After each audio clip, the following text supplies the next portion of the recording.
What is best in life? To crush your enemies, see them driven before you, and to hear the lamentation of their women.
What is your profession? Greetings, one and all, and welcome to this special Godzilla 0 hour. They're naming the new Godzilla movie minus 0. So you're not going to be in it. All right, I'll see you. Oh, I hit remove and then I automatically came back. What the Yeah, hell? you don't get to do that. Oh, son of a bitch. You don't get to do that. You don't get to, nope. What's up, Chester? How are you doing, brother? Good to see you. What is going on, everybody? Good morning. October's over. Halloween's done. It's finished. Benito, we're into November. I hate it because we've got Christmas shit everywhere and we're not even through Thanksgiving yet. Jesus.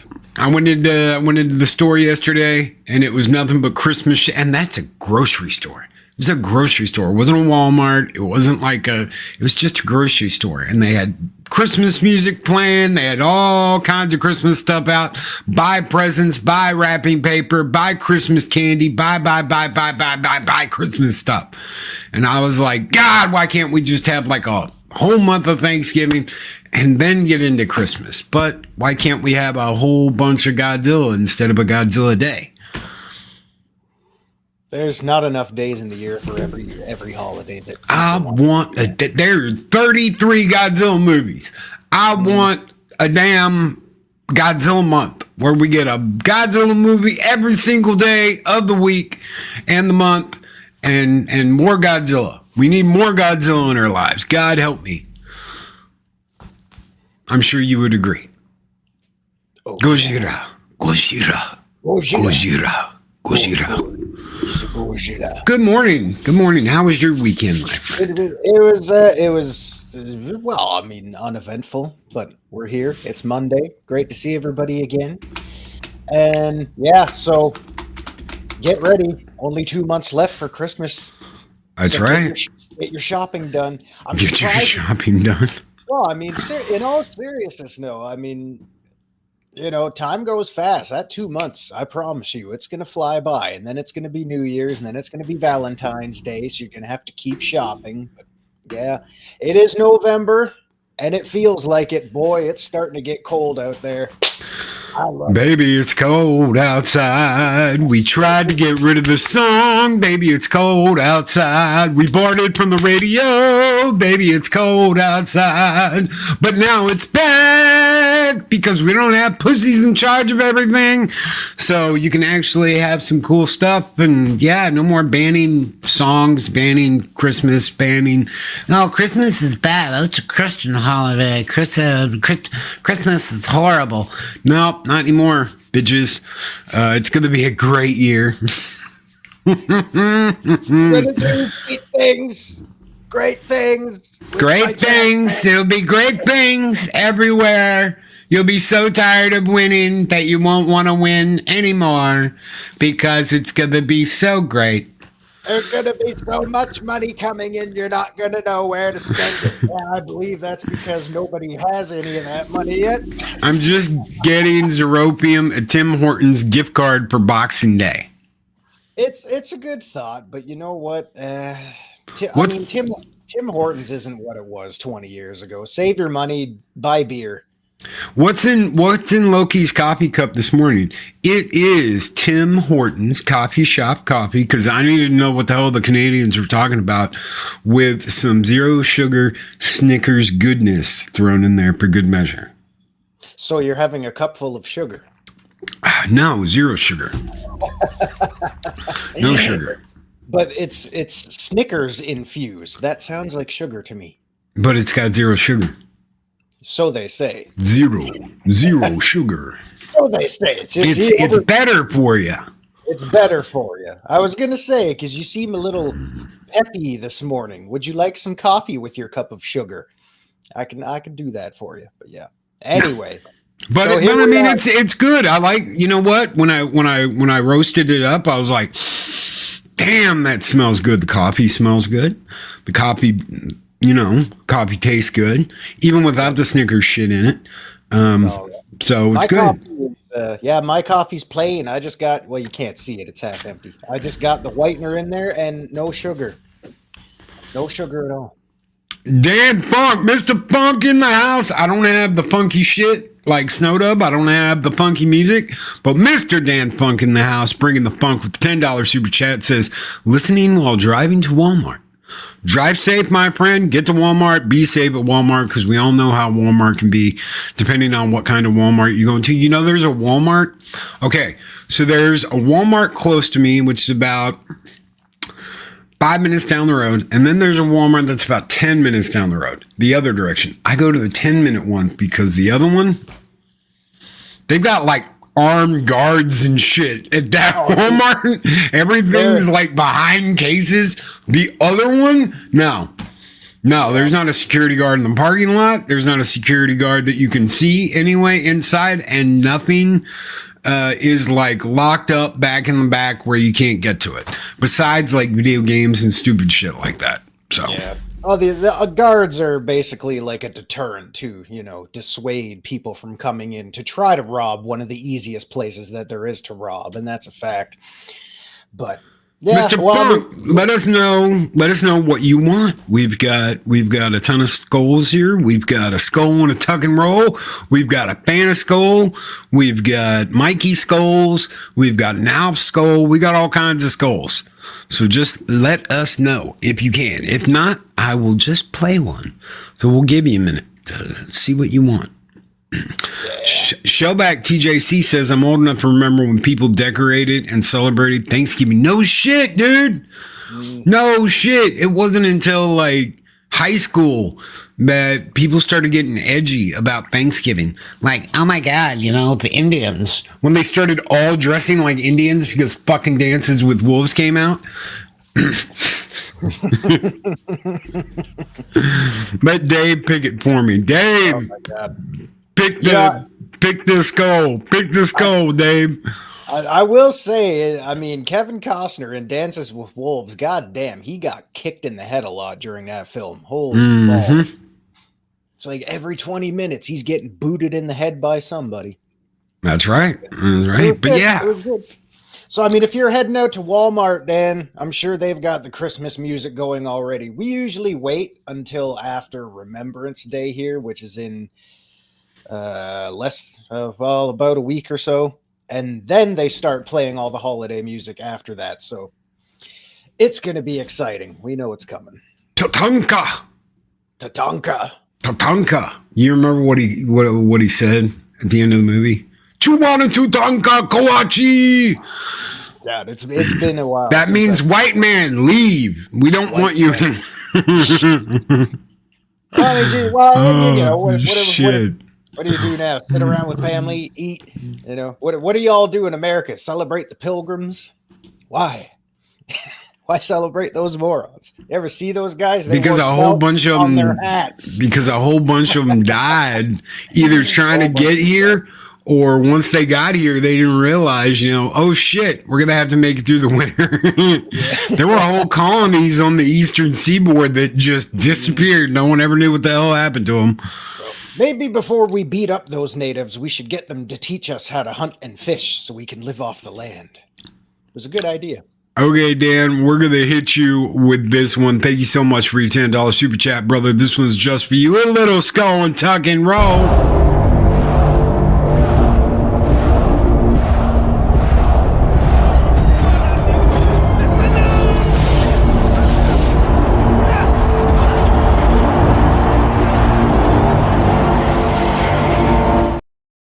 I always loved that, man. I always thought that was so cool. That hair is just like, sure, nope, not today, sucker. Fired. You know what's funny about that clip? Looking back at it now, the guy in the truck who turns to the camera and screams or whatever, I always thought that was Ray Romano. It looked like Ray Romano with a goatee. Well, hell, it could have been Doc Brown going. In about 88 miles an hour in this truck, you're going to see some serious shit. That's right. Not me, Marty. Not me, Marty. The van, Marty. The van. Oh, my God. Oh, who do you God. think? The Libyans. The Libyans are flying that plane now. Holy shit, Doc.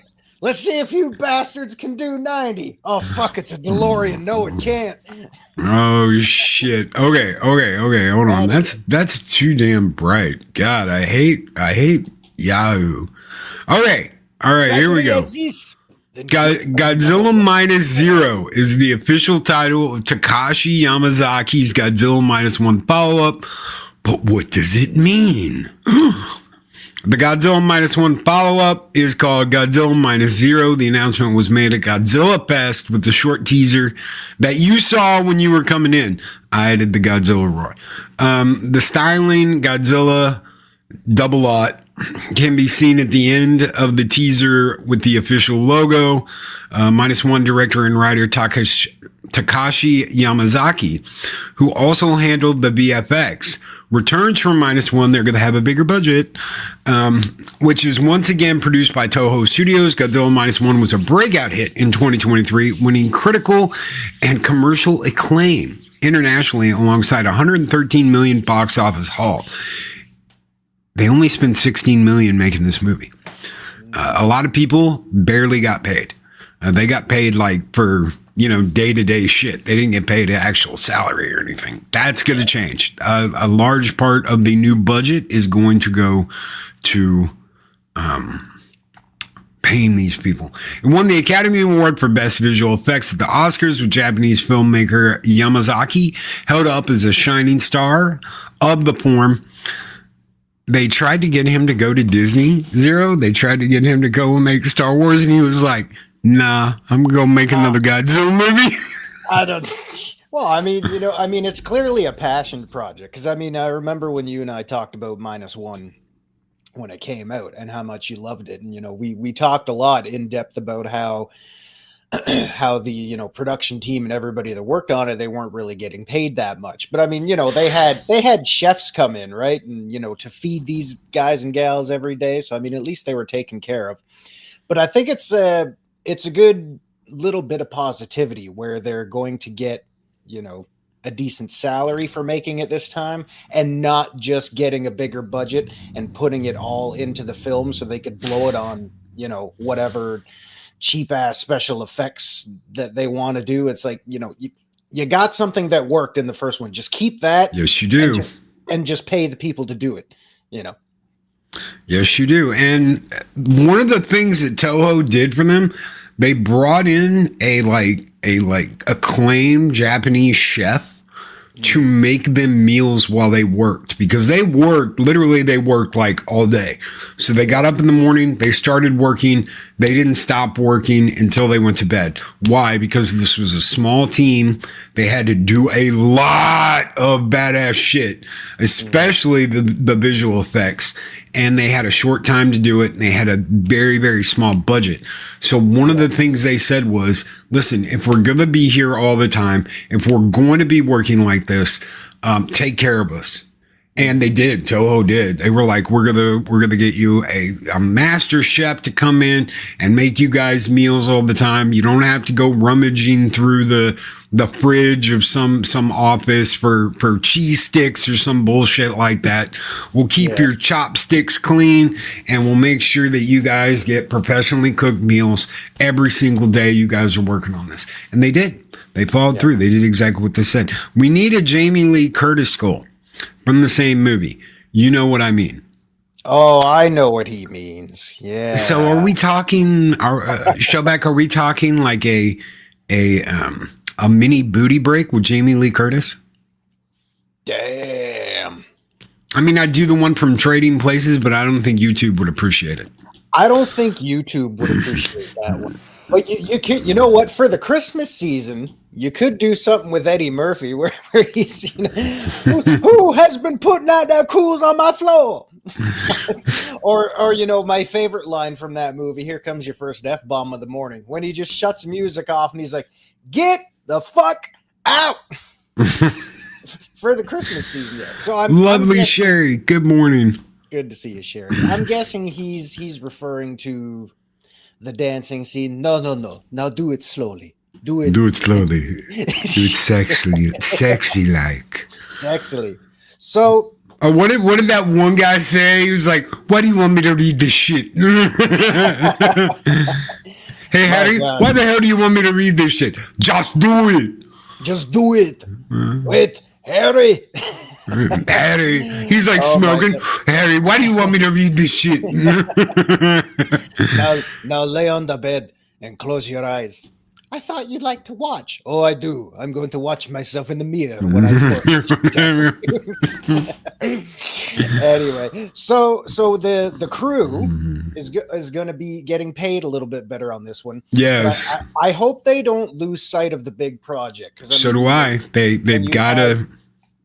When you had the smaller budget in the first one, I've always thought a smaller budget pushes your creativity just a little bit more. You're trying to work with what you have. And I would hope there's two ways that could go. When you put that pressure on them to get things done and do what they got to do, that's kind of what forces everything out of there. And, Godzilla -1 is what it is. That's their labor of love. But now that they're going to get paid a little bit more, I'm thinking maybe some of that pressure is just going to get taken off. which again Yeah. could go either way. I mean, it could allow them to be a little more laxed. Maybe the creative juices aren't getting forced out as much, or they keep that same mentality and we get a repeat of what we had, 2 years ago. It could go either way. Yamazaki said, our situation was unique, given in how I was situated in the larger scheme of the overall production, and the fact that I had a clear goal, more perhaps than other directors because of my BFX background. There are good inefficiencies and bad inefficiencies. We've focused on the approval process and different ways to streamline certain aspects of the visual FX pipeline. So, I mean, everything about this was efficient. It's exactly the opposite of Hollywood. You read a lot of stuff. There's a lot of people that talk about, oh my God, Disney did blah, blah, blah, blah, blah. But I want to tell you something. Disney spent more on the Mandalorian catering, the catering for the Mandalorian show, than the budget for this movie, than the budget for -1. Yep. They spent more feeding their people that were in their television series than the -1 budget. That's insane. And it just goes to show you how many useless bodies are in a studio like that, just taking up space. Like, why pay to feed an extra 1,500 people for one friggin' episode when you could probably cut that amount at least in half and spend the money elsewhere?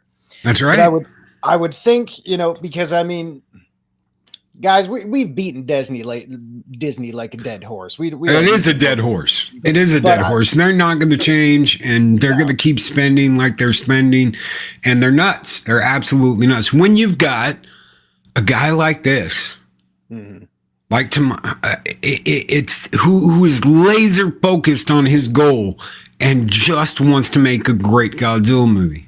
Well, that's a keynote as well. I mean, that's very important when you look at, directors and producers who have that, that they're cursed with a vision, that old saying, they know exactly what they want to see.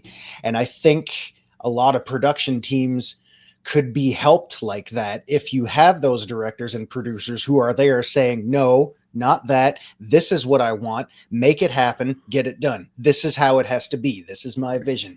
Get out there and do it. Yes. Yeah. And they need to. They need to. This is the shift, ladies and gentlemen. You were waiting for a shift. This is the shift.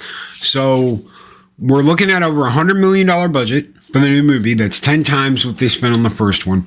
There are going to be 2 monsters at the least. And a lot of people are speculating that the girl that was in the first one, because they're both coming back, the 2 leads that were in the first movie are returning for this movie, that the girl is infected with a Godzilla virus, because you see all this black shit on her neck at the end of the movie. They go the extra mile to point that out, that she's got this what looks like an infection on her neck, and that she is going to become Bylani. We've only seen Bylani in one movie. It got referenced in 2. So it got referenced in Space Godzilla, and it got referenced in Mechagodzilla, I believe. But we haven't seen Bylani since then. She was just in one movie. Her and Godzilla fought. She actually beat Godzilla before she ascended into space. And then there's obviously speculation that Space Godzilla was born from a mixture of Godzilla cells and Bylani cells, because Space Godzilla has the tusks, the 2 tusks that Bylani had. And Bylani was part Godzilla as well. So that's it. That's all. You've seen her in one movie. She's referenced in other movies. But if that's true, and that's what they're doing, you guys are in for some shit. Because as wacky as Godzilla versus Bylani is, I don't think I've ever seen a more gruesome, bloody Godzilla movie than that one. Because you've got green Godzilla blood flying all over the screen. You've got green Bylani blood, Bylani getting cut up and half blown up, and all kinds of crazy shit in that movie. It's a really, really strange Godzilla movie, but it's a fun Godzilla movie. And it's a Godzilla movie that there was a lot of controversy because Miramax got a hold of the rights in the States to release it. So it's a Miramax film, and for a long time it was locked away in a Miramax vault. You basically had to go and find a bootleg copy, a bootleg dub if you wanted to watch it in English, which I have, by the way, on DVD. I've got a bunch of bootleg Godzilla dubs on DVD because you can't get them. The Criterion collection that came out, yeah, it's got a whole bunch of Godzilla movies, but guess what? They're either not dubbed and they're different than what we saw here in the US, or they are dubbed, it's a new voice cast, and they took out a lot of the funny dialogue that used to be in them. Why? Because people couldn't handle the fact that America injected some humor into these movies. They freaked out. They said it was disgraceful. They talked a whole bunch of shit. Oh my God, get rid of the Godzilla American dubs because they're racist. No, they were funny and they were a product of their time. And there's absolutely no reason not to include them in a set, besides the fact that Criterion is a bunch of hoity-toity liberal fucktards that don't want you to see the original American cuts of these movies. Those original American cuts are very hard to come by unless you want to download them, which is always a possibility. You might be able to look up original American version Godzilla movies in the Library of Congress and find a way to get them yourself and watch them that way. Why? Because they're considered abandonware and nobody gives a shit about them anymore. So you can just go to the Library of Congress on the internet, look them up, and you can actually download the American versions that you cannot get on DVD. Why is this important? Because we changed some music. We put some our own little spin on it. There was some humor that they cut out because they considered it, the Criterion's collection anyway, disrespectful to the original Japanese formula. They're a product of their time. They are their own movies. And there's no reason not to include them in a set like that. Liberty Spikes could have slow flashing lights to the tips. He'd make a great extra in a Godzilla movie. Hell yeah, I would. Hell yeah, I'm a Godzilla nut. So I love talking. I'm a Godzilla nut. I love talking about Godzilla. I got my Godzilla guys up here. All kinds of cool stuff. I love Godzilla. I also love King Ghidorah. Why do I love King Ghidorah? Because he's badass and he's the only other kaiju to ever get a mecha form that was half robot, half organic badassness. So I love those movies. I've got them all on at least on Blu-ray. I just need those American versions besides just downloading. We need to preserve that stuff because they're a part of the Godzilla movie history. And there's no reason not to have Mecha Loki. We need a Mecha Loki. We absolutely do. We need a Mecha Loki. Don't give Disney any ideas. They'll find a way to turn Loki into a friggin' Megazord or something. Well, thank God Disney doesn't have the rights to any of this, and the American ones are Legendary. So let Legendary cook and do its thing while Toho cooks and does its thing. If Toho didn't want Legendary to be doing what they're doing, they wouldn't let them. Monarch was a decent enough series. You got to see some Godzilla in it, and you got some surprises along the way. It's at least worth watching. There's some stuff obviously in it that I don't like, but there's also some stuff I really do like. Well, that's good. So do we have? So obviously, are they even in production? Yes, they just started filming. That little clip you saw at the beginning of the show was the secret trailer that just dropped for Godzilla Week, and they just started filming Minus Zero. So they're saying we should have it done by fall of 2026. I'm hoping that's true. They got the other one done in like 9 months. They busted their ass, and now they're getting paid more. They're getting paid more, and I really believe if they bring the pain. They really bring the pain. We're going to get it by 2026. Loki, how do you spell that character name that you say that gal might turn into? Biollante. B-I-O. B-I-O. Lante. L-L. I know it's 2 L's. Biollante. B-L-L-A-N-T-E, I believe. Biollante. This spelling bee assignment brought to you by Loki's Mornings of Mischief, even though he doesn't call it that anymore. We're still, it's some habits are hard to break. Loki's Mornings of Mischief. My God. So we're looking at a possible fall 2026 release. I mean, really, that's pretty fast.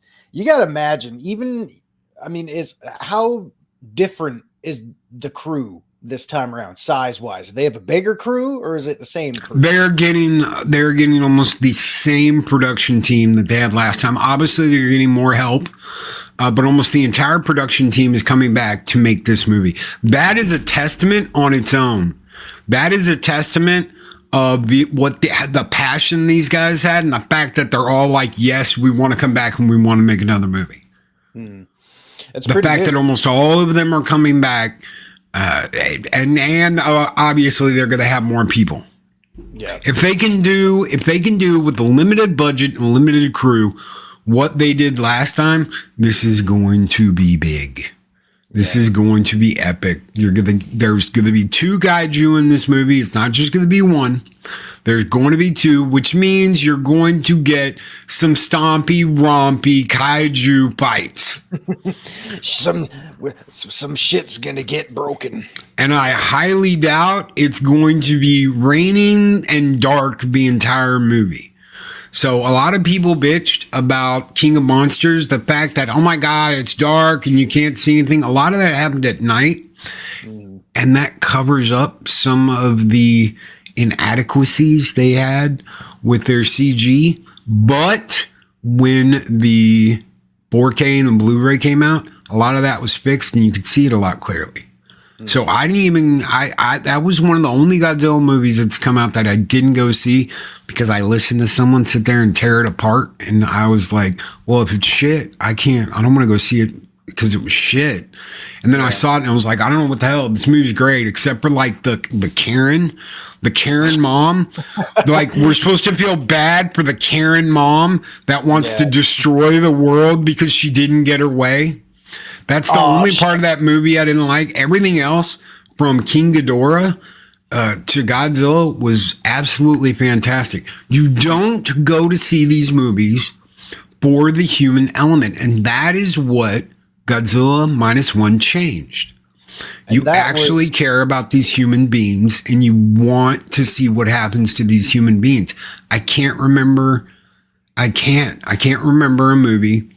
The 2 little Mothra twins, they don't count. The princesses, the 2 Mothra princesses, they don't count. Yeah, you care about them, but they're not humans. They're some kind of weird fairy spirits. The rest of the humans, though, you don't really give a shit about. You're just like, okay, I want Godzilla tearing down buildings, fighting other kaiju. This time, though, you're like, you give a shit about these people. This is after Japan was nuked by the United States. So after the atomic bombs dropped, Japan is trying to pick up the pieces. The United States is there trying to help them pick up the pieces. And they're trying to rebuild their lives. And the Japanese people are very angry at the former government because they pushed everything to this level of the bombs had to be dropped. See, as much as people get all weird about World War II, about what happened to Japan, the Japanese people were grateful that it happened the way it happened. Why were they grateful that it happened like it happened? Because it brought it brought forth the terror of nuclear war, and it brought forth this reassurance that if that hadn't happened, Japan would have fought until every man, woman, and child was dead. They would have plunged the empire into its own destruction. And because of dropping the 2 bombs, Japan said, nope, we're done. We're out. We are terrified. We are mortified of what happened.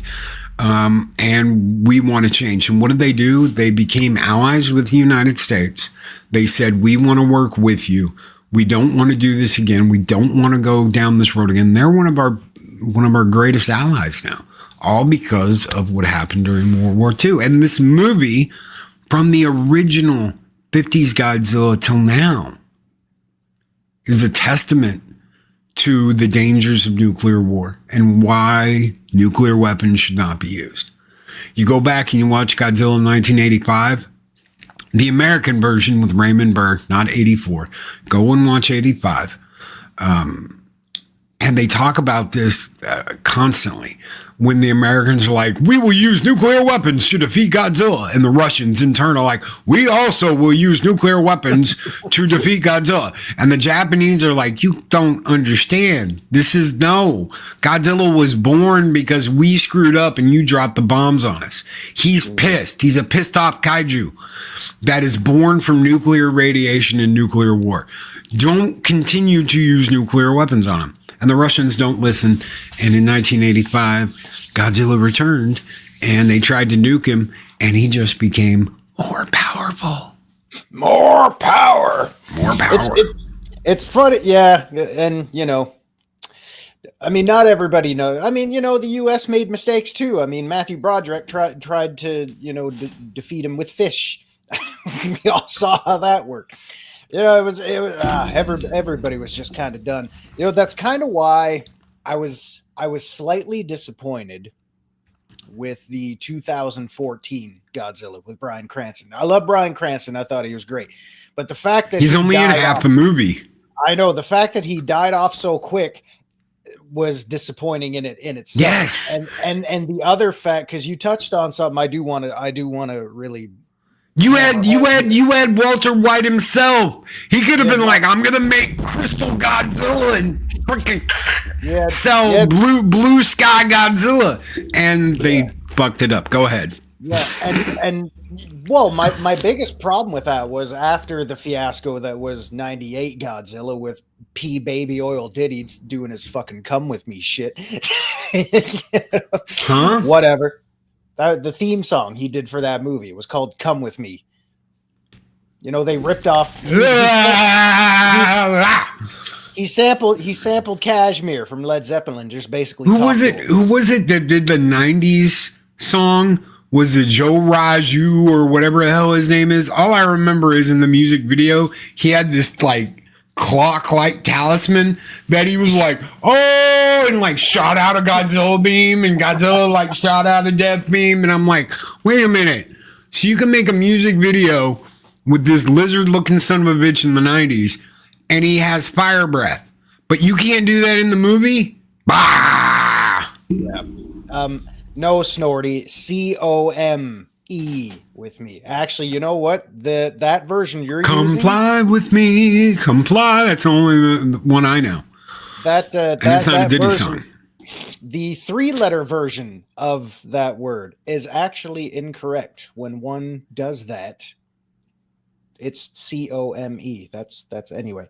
So anyway, my problem with Godzilla 2014, aside from Bryan Cranston getting killed off, because you mentioned a while ago, you don't give a shit about the humans in these kind of movies.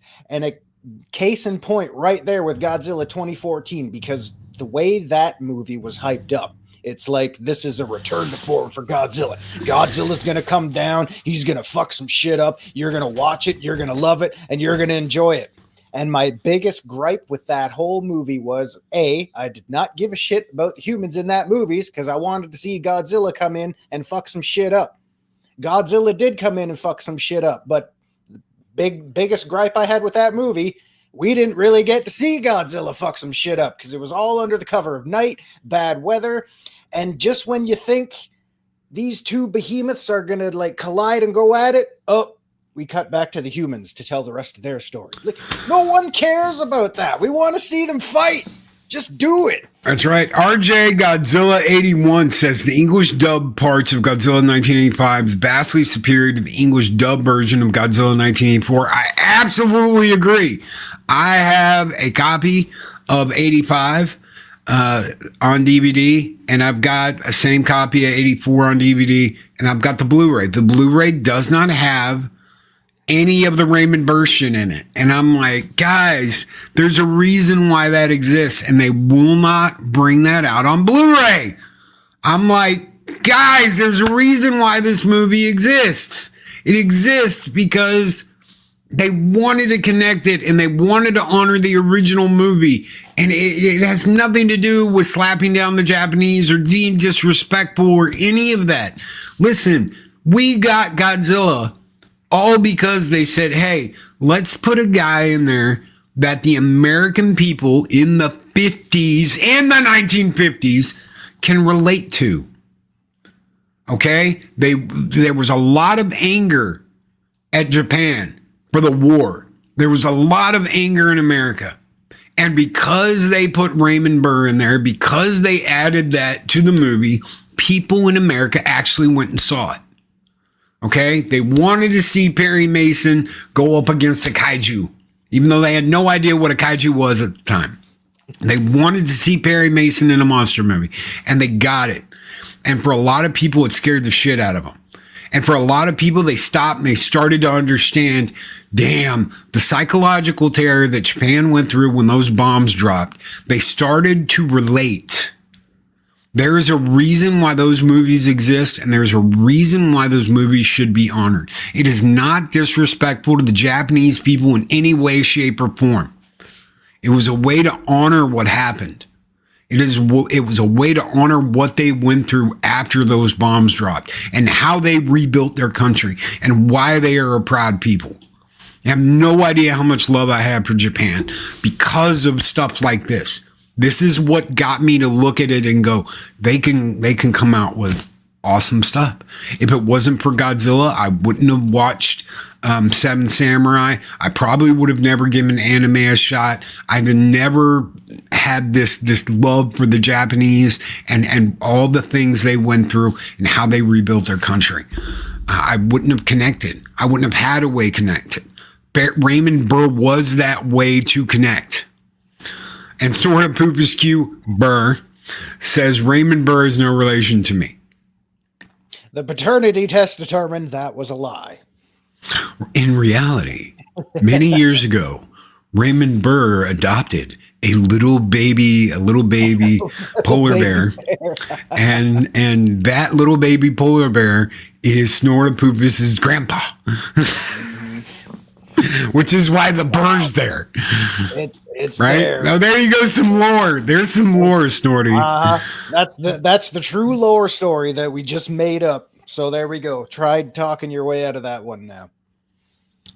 But yes, thank you. Where did he go? Godzilla 81. Thank you. RJ Godzilla 81. Thank you, brother. Because you just sent me off on a whole tangent that a lot of people just don't understand. They really don't. He says 1985 has a lot of rights issues that are keeping it from being released on Blu-ray, 4K streaming, etc. Mostly because of additional music, New World Pictures used in their version. This man knows his stuff.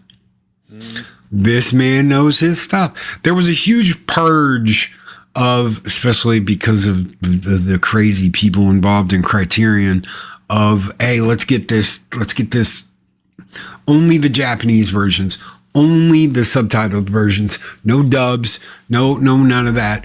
We're just going to sub it and we'll have it newly translated. We won't even use the original translation. And that's just crap. I understand there's some stuff that's messed up. I get that. In Godzilla versus Mechagodzilla 2, you've got guys, and this is from,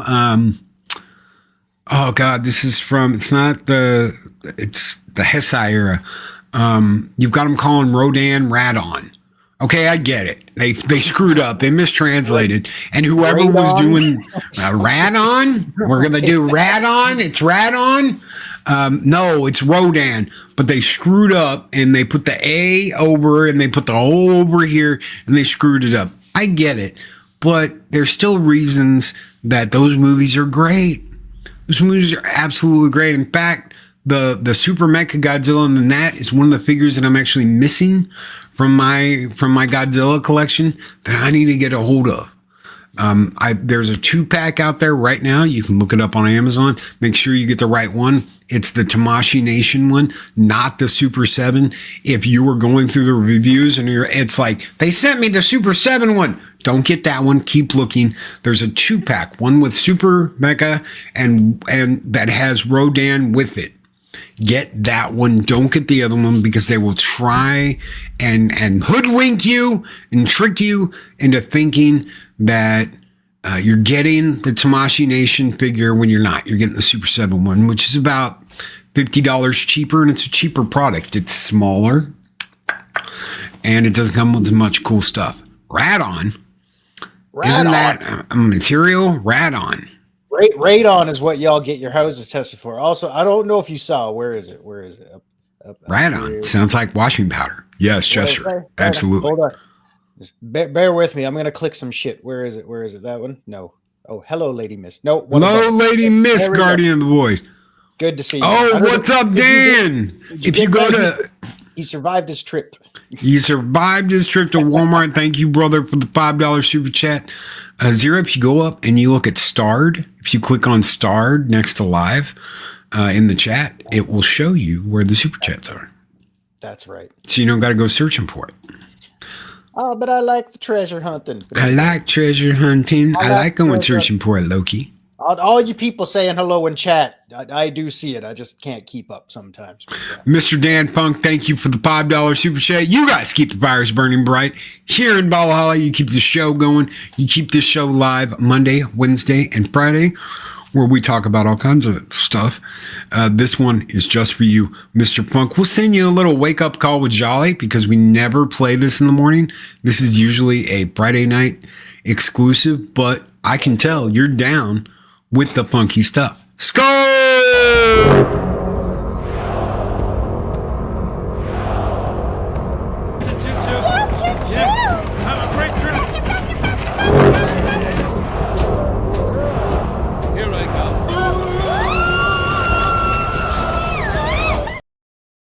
Maybe I should have done the Godzilla one. Do I still have the Godzilla one? I don't know if I do or not. It's too late for that. He's already gotten off. He's already...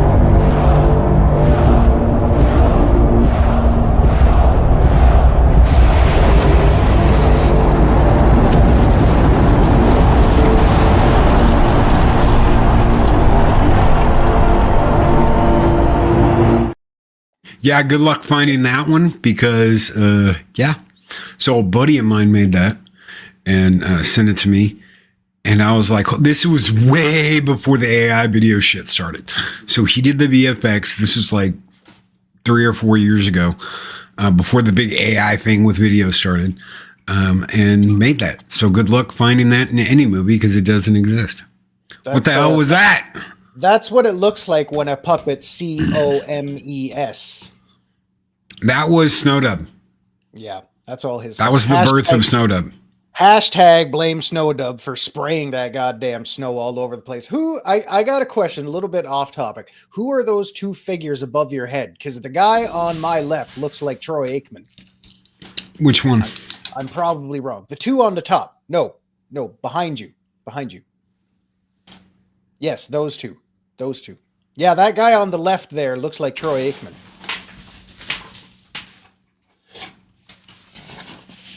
Boy, I was way off on that. Yeah, It's the goddamn white Power Ranger. All right. Damn you, Tommy. Hey, Tommy, Troy, I was close. I'm sorry, from way back there, it looks like Troy Aikman. And That's the evil one. That's Lord Draken. Tommy. Man. Did you ever watch the Power Rangers or the Super Sentai show? Yes. Yeah. Was it because that was another That was another big thing that came from, Godzilla land. Oh yeah. God, that's crazy. That takes me back. And if you're wondering why those are black, because they're evil. Because they're evil. They're evil. I don't want to lose all these when I move this.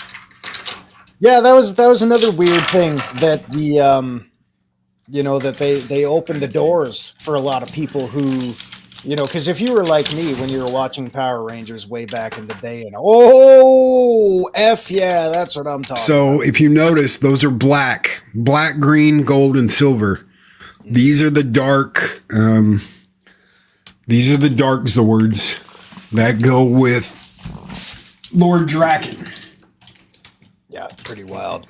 Because it's funny because, like I was saying, if you were like me and you were watching that, back during its heyday when we were all just a little bit younger, it's kind of funny how they adapted all of that from the original Super Sentai show. And yes. Then when that opens your eyes to how far back that series actually went. I think that probably helped a lot of kids get into a lot of, like the Japanese markets and stuff like that too. Like people who suddenly got into anime like you or started watching Godzilla or anything that came from over there. But I know Power Rangers wasn't for everybody. I know it was a product of its time. You pretty much had to live it. I liked the original series up until they did that movie. And after they did the movie, I was like, the movie looked good. It looked really good, but I didn't like Ooze, and I didn't like everything they did after that. I was already kind of out at that point. But that first season run where Tommy gets introduced and you've got the Green Ranger, I watched up until that movie, even after they swapped out some of the characters and changed them. I watched until the movie, and then I was like, I'm out. This is just, I outgrew it. But as I've gotten older, obviously, I love the Dragon Zord. I love Tommy. This is probably my favorite character is the Green Ranger. Obviously, green and gold. Come on. Green and gold goes with green and gold. I had the opposite problem, because I was like, we got to watch. It's all about the original 5, which is funny because Tommy was introduced pretty early on in that first season.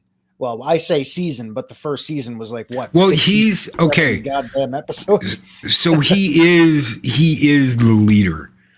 I know a lot of people looked at what's his name, the Red Ranger. I can't remember his name right now. Jason as the leader. But Jason wasn't the leader. It was always Tommy. The Green Ranger and the best and the extra shit he had in the Dragon Zord was the most powerful Ranger. He was supposed to be the leader. And there's a reason why Rita had that power coin and he had his own powers is because they had corrupted that. They had corrupted the leader of the original team. So I think me and probably a lot of my guy friends back then just had a natural hate for Tommy because he was always macking on Kimberly and shit like that. Oh, yeah. So unjustified hatred towards Tommy looking back at it. But, as a grown-ass man, I can totally see it. But. RJ Godzilla says, I constantly watch Power Rangers from Mighty Morphin Rangers, Operation Overdrive. I got to the point where I was just like, I'm too old for this shit. But I did that for a little while with Godzilla too. It took me a little while to go, man, I remember my mom always turning on Godzilla when I was sick. That was something that was always there. Anytime I felt sick, anytime I stayed home from school, she'd put on Godzilla movies and I'd watch Godzilla. And it made me feel better. I'd lay there and be sick and eat soup or whatever and watch Godzilla movies. Eventually I was like, I'm too old for this shit. I'm too cool for this shit. And after, a decade of that, I was like, you know what? Screw that. I used to love this stuff. When I was a kid. I'm going to reconnect with it. And that's what you do. You reconnect with things that you love when you were a kid. And there's nothing wrong with that. I've got damn figures out my wazoo. for Power Rangers, for Godzilla, for all the things that I love. I don't care what anybody thinks. Oh, Power Rangers suck. Power Rangers was always crappy. Green and gold are definitely good colors, Loki. My high school colors. Unfortunately, mine was like maroon and gold. Ours were, oh geez, let's see. In grade school, our colors were purple and gold. It's, you know, a little bit of royalty for some reason, but whatever. In high Grade school, public school is what, grades 1 to 8. Anyway, high school, our football team, holy crap, I still got my horrible creamsicle jersey. Our jerseys were like a bright friggin' orange. Like I'm talking like almost 70s Tampa Bay Buccaneers colors with bright ass white pants. And then later on in our senior years, we got the cool like black jerseys with the orange numbers on them and shit. They were like Halloween uniforms, but yeah. But yeah, it was it was nuts. But hey, let's man, if you want to go back and reconnect to some of that shit you used to love and you find a way to do it, God bless y'all. Do it. Just do it. Because I tell you, the older you get, the harder it gets to reconnect with things sometimes. So if you've got that lifeline that's pulling you back in, by God, just embrace it. Live your life and enjoy the little things. So the first JRPG I ever got into was Dragon Warrior on the NES. I played that with my dad. That's a game we played together. That's a hard game for a kid too. It's a hard game for a kid, but I figured things out. Like I could go and get pretty early. If I got to level like 4 or 5, I would save and I'd try and make the trek to this village to get this super armor you're supposed to get at the end of the game. Because if you know where it is, you can just go there and dig and you'll find the armor.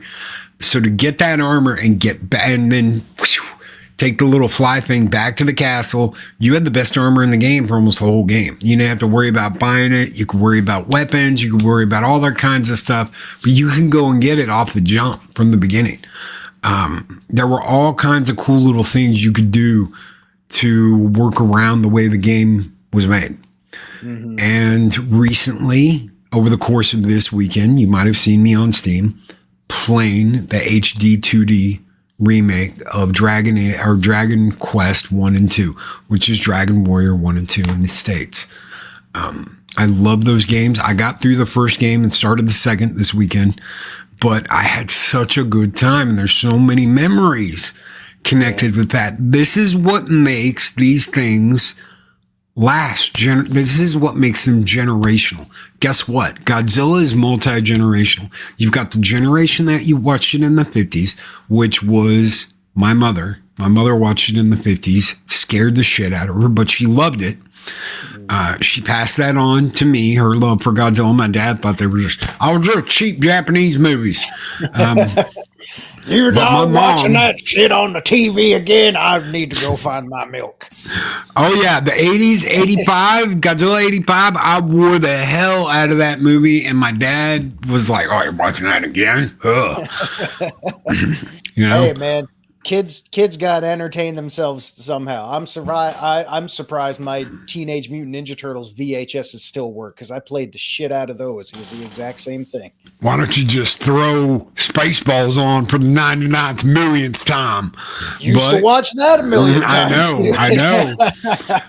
But we connect, man, and that's what makes this stuff generational. One of the reasons why we get so upset when they screw with shit real bad and they screw something up is we have this lifelong connection. It's not that we think it's ours. It's not that we laid claim to it and think that we have to have some kind of input. We just want it to be good. And we want it to be something that we can pass on to our kids, to our nephews, to our cousins, to whatever, that younger generation, and go, here, watch this and be amazed. And that's what makes them so great. That's what gives us this huge connection to be able to pass this love of something we love down. I don't have these up here to show off. I have them up here because they're things I love and they're things I care about. Okay, from the Xbox to the Xbox 360, both Halo editions, because I loved Halo growing up. to the figures, to Mechagodzilla, to the Zords, to all the stuff that I care about, Optimus Prime, the Transformers that I got, the games that I've got, all the records, everything in this room, I have a deep connection to. Metal Gear, the record, all of it. There's a reason why we feel this connection and this love, and it's not because we've suddenly claimed ownership and think we have to have our way with something. It's because we fell in love with it and we want to be able to pass it on. We want to be able to hand it down. RJ Godzilla says Batman 89, Ghostbusters, Gremlins, Return of the Jedi, Star Wars, King Kong 1976, and Godzilla 85 were on constant rotation in my house. Exactly. You throw Star Trek in there too. For me, we are a weird family. We watch Star Trek movies and Star Wars movies and love them just as much. There is nothing wrong with that, because I mean, you talk a lot about all of that stuff you grew up with. Those are the things that help shape who you are. You want to share yourself with the others you care about. There's nothing wrong with that. Really quick, Batman 89. I'm with you there, but oh man, I look back on that as a bittersweet time, because my mom thankfully was able to tape that off of TV. Wait till they get a load of me. Which is ironic too, because I remember that was where I saw the first commercials for Metroid 2: The Return of Samus on Game Boy. Destroy or be destroyed. But my mom had to tape Batman 89 off TV because our goddamn VCR ate my original copy of Batman 89 on VHS. And I was never able to replace that until my mom taped it off TV. And then obviously in years since, I've upgraded to digital video discs and all that. But you remember the Alfred commercial? Yes, Master Wayne will be by shortly. Yes, I'm sure you'll recognize the car. And it's got the Batmobile. Yo, I'm afraid we're out of Diet Coke. Just for the taste of it, Diet Coke. And Alfred's like, oh yeah. Hey, wait a minute. You can't have a Warner Brothers movie without a Warner Brothers ball cap. Shut up, Donald, or not Daffy, not Donald, Daffy. Bringing Daffy Duck. You can't have a Warner Brothers movie without a Warner Brothers ball cap. Order your Warner Brothers pamphlet today where you can see things about the movies and order your own Warner Brothers ball cap. Send in your Pizza Hut coupons for your free personal pan pizza and shit. From Teenage Mutant Ninja Turtles. I know I've showed that before, and if it didn't mean me actually cutting that coupon off of the instruction booklet, I totally would take it to a Pizza Hut all these years later just to see if they would be nice enough to redeem it for me. Mean Joe Green's Coke commercial. Hey kid. Oh man. Yeah. Here's a Pepsi. Here's a Pepsi. It was a Coke commercial, yeah. It was a Coke commercial. Yes, it was. It was a Coke commercial. Because it made him smile. It made him smile, and he never smiled. He was always angry. That's why they called him Mean Joe Green, because he was always angry. He always had a scowl on his face, and the kid made him smile, giving him a Coke. Yeah. He looked mean because he wanted to be. If you look at a guy like Jack Lambert, he just looked mean because he was just born that way. Oh my God. So tell me, guys, leave a comment. Let me know, are you excited about Godzilla -0? Are you excited about the news that we're getting another Godzilla movie? It's going to be in the Minus universe. It will be a continuation from the last movie. We're going to get another kaiju besides Godzilla. It could be, spoiler alert, Biollante. Might be Biollante. There's a bunch of people who think that the black infection on Homegirl's neck at the end of the movie was the beginning of Biollante. Let us know what you think in the comments below. Thank you, everyone, for being here. Thank you for hanging out with us this morning. We absolutely love getting to do these shows for you. Oh my God, you just reminded me of the Warner Brothers ball cap. Yes, you can't watch a Warner Brothers movie without your Warner Brothers ball cap. Oh God. I gotta start wearing more ball caps on this show. Jesus, I just look like a dork with them. Well, more of a dork with them on. Also, special shout out, because I know sometimes I forget to do this. Special thank you for people that are tuning in to watch the replay. your views and minutes always count. So Yes. taking the time out of your day to even throw us on in the background to hear us ramble on about whatever shit we love. And So here's a good question for you, RJ. They're making a Shin Godzilla 2. Are they going to do a sequel to any of the other Shin movies? Or is it just going to be Shin Godzilla 2? Are we going to get another Shin Kamen Rider? Are we going to get more movies from him? Because right now we've got a trilogy of the Shin movies. Are we going to get more? Or is it just going to be Shin Godzilla 2? I'm going to keep my eye open. I want more Shin movies. I hope so. I really do. I hope we get more. I know we're going to get a Shin Godzilla 2, but I hope we get more. Howl Out, what's up? Or Hoot Out, what's up, brother? He says, yes, only film since Top Gun 2 to have anticipation jitters. I cannot wait. I cannot wait. I want more. RJ's like, I don't know. So we'll see. Who knows? Time will tell. I heard some rumors about Shin 2. Yes, we're getting Shin 2. DJ Ronnie G. All right, we're getting out of here, guys. Thank you for being here. Thank you for hanging out with us. You guys make this show great. You guys make this show worth doing. I love getting the chance to talk to you. So does Zero. And I love getting to wake up with you guys. My coffee is empty. That means the show is over. Go. Go home. Go home. It's over. You're still It's here. over. Go on. The movie's over. The movie's over.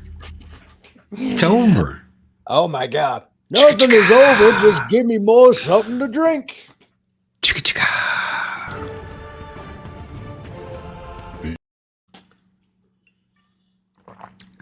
Lady Mist with a $2 super chat. Almost. You almost got me. Almost. I love the ones that just try to sneak them in there. Sneak them in at the end. Thank you so very much, Lady Mist, our guardian of the void, with a $2 super sticker, and it's a Shiba Inu shaking its butt, Barton Hearts. Thank you, Lady Mist, so very much for your super chat. You guys keep the fires burning bright here in Valhalla, and this one is just for you. We're getting out of here. Let's have some dragon fire this morning as we make our way out. Skull!